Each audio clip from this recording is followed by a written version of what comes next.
What's good, YouTube? It's Nas, and we back with another video. Road to 1,000 subscribers, of course. And in today's video, I'm going to be talking about a few trades. And in particular, I'm going to be talking about Ja Morant getting traded to the Portland Trailblazers, in which a deal which I didn't see happening for a Ja Morant potential suitor. Because when I think about the Portland Trailblazers, I just think about the bunch of guards they already have, and Damian Lillard coming back, and it's reported that the Portland Trailblazers plan to start Ja Morant and Damian Lillard together. So I do wonder how that works, because both of those players do need the ball in their hands. One is obviously a playmaker that loves to get to the rim. One is somebody that creates his gravity getting to this three-point shot, and obviously using his three-point shot to get opportunities to the rim. So when you look at both of these players, you look at how will they play together, basically. And when you look at it individually, you would look at why would the Portland Trailblazers do it?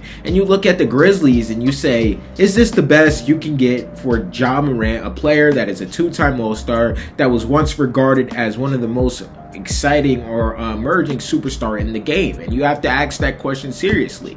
And when you're the Memphis Grizzlies, you get obviously Jeremy Grant, who does have value in this league, and Chris Murray, who I feel like is a good 3-and-D. I guess he needs to work on the 3-point of his game, but he does have the defense to play basketball in this league, or potentially be a starting power forward in this league next to talent. So when you look at the Memphis Grizzlies, you just look at them fiending to get rid of Ja Morant. Like, there's no ifs, ands about it. Like, they wanted this trade to go. They wanted a new option, and they just pushed the deal, and they made sure that they were getting off of Ja Morant by any means possible. And it looked like they weren't really going to do that, because the point guard market was obviously going away really fast, and now they pull the trigger and give up Ja for two players, in which now we have to talk about the Portland Trailblazers of the deal. Because why would you make this move? And my bad if y'all hear in the background, my brother's yelling while he's playing the game. So when you look at what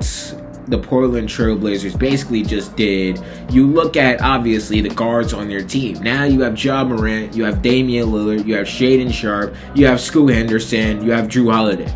Two of those players have got to go, and multiple of those players are starting caliber guards. So when you look at what's possibly going to happen in the Portland Trailblazers, you look at basically a shopping fee. And now you look at obviously players or talent around the NBA. Basically, you look at who needs a point guard or who needs a shooting guard, because when you look at possibly the Portland Trailblazers, there's no way you can continue the development of Scoot Henderson right now. Trading Ja Morant basically hinders that, and you have to be honest with yourselves. And when you look at possibly trading Scoot Henderson, you look at possibly making a mistake. But what's the need for Scoot Henderson if you do already have Ja Morant? I was looking forward to seeing Scoot Henderson play off of Damian Lillard, because in my opinion, Scoot Henderson is a better shooter. But Ja Morant is still only 26, turning 27 in August. So you're taking a flyer on the guy that basically showed what he's possibly being able to do. He most likely will never be the three-point shooter that you would want him to be in the NBA, but you look at possibly taking a risk on a player and putting him next to Damian Lillard so he could develop even more, because I feel like we've yet to see the best of Ja Morant, and that's just a known fact. I feel like when I talk about Ja Morant, and that's what I think about Ja Morant personally. Maybe I think this Ja Morant era is over, and that's exactly what the Memphis Grizzlies thought by giving him away.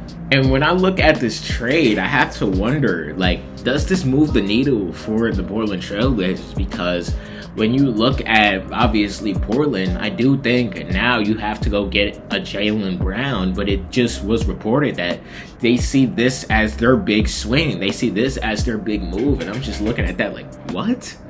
You don't want to get somebody else to pair next to Dame, Denny Avdija? You don't want to get potentially another wing?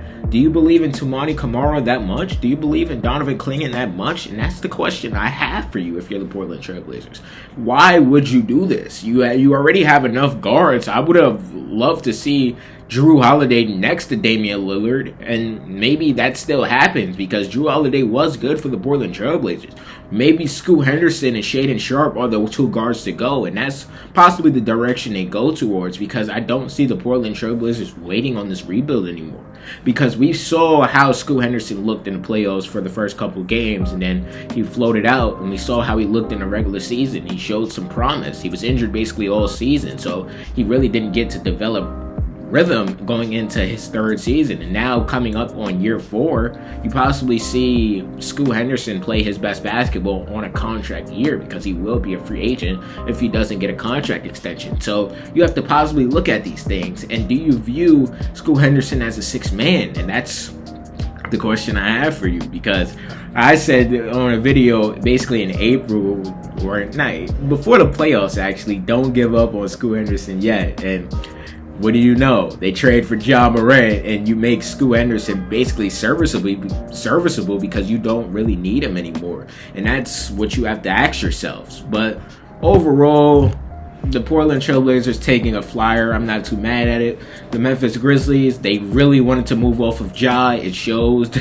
They didn't get basically anything for him. Like, you didn't get a first round pick, it looks like, or maybe you got a 2033 one, but the value for, I guess, the 3 players that was supposed to be traded in December, LaMelo Ball, Trae Young, and now Ja, they've all been traded. And you look at who got the most value, and we talk about how bad the Memphis or the Minnesota Timberwolves trade is, or some people think.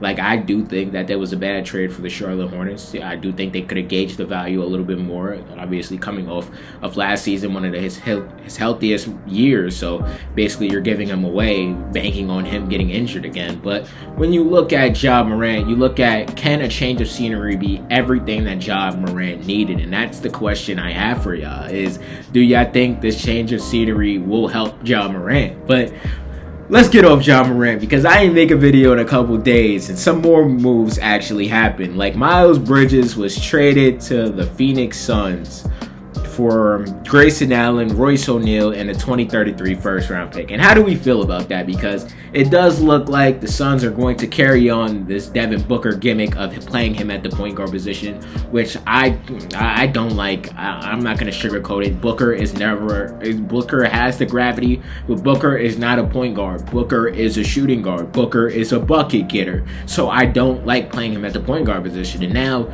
they will possibly run out of lineup, which most likely will be their lineup. Devin Booker, Jalen Green, Dylan Brooks, Miles Bridges, and Mark Williams.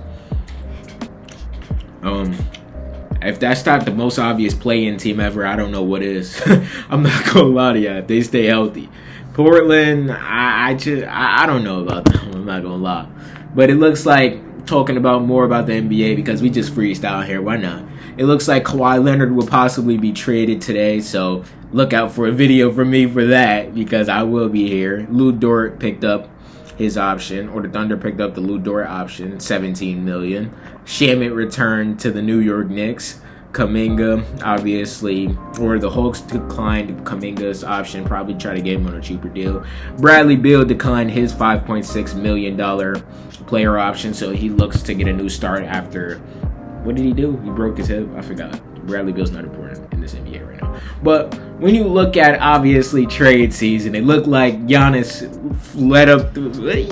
freed the floodgates, and this has the potential to be one of the greatest off seasons ever, by it not even being the off season yet, and we're already getting these moves. So y'all let me know how y'all feel about the Ja Morant trade. Who do y'all think won? And do y'all think a change of scenery could be all that Ja Morant has needed?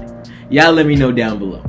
Subscribe. What's good, y'all? If y'all made it to the end of this video, I hope you guys enjoyed it. And my last video is on your screen, and the channel icon's on your screen too. So click one of them if you want to continue watching my videos. And if you enjoyed this video, leave a like. It helps the algorithm push me out. And I appreciate y'all for watching this video nonetheless.